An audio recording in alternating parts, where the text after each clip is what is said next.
بسم الله الرحمن الرحيم. رانا في المعسكر تاعنا في ماليزيا كما راكم تشوفوا تحت اجواء استوائيه بعد معسكر تعز ومعسكر قطر اللي عملنا فيه مباراتين وديتين وين كانوا حاضرين اللاعبين المحترفين.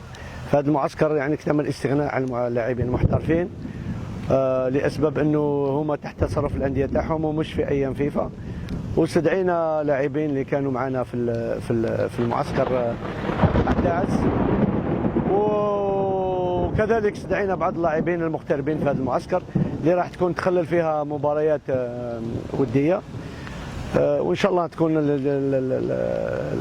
نمشوا على البرنامج تاعنا، وان شاء الله تكون جاهزيه تاعنا للجاهزيه ان شاء الله في خارج في الكويت. بالمناسبه باسم الطاقم الفني والطاقم الاداري للبعثه نقدم تعازيه الخالصه للكابتن عادل عباس وللكابتن شهاب عطا اللي عندهم وفاه في العائله تاعهم. الله يرحمهم ان شاء الله، وان شاء الله مثواهم الجنه.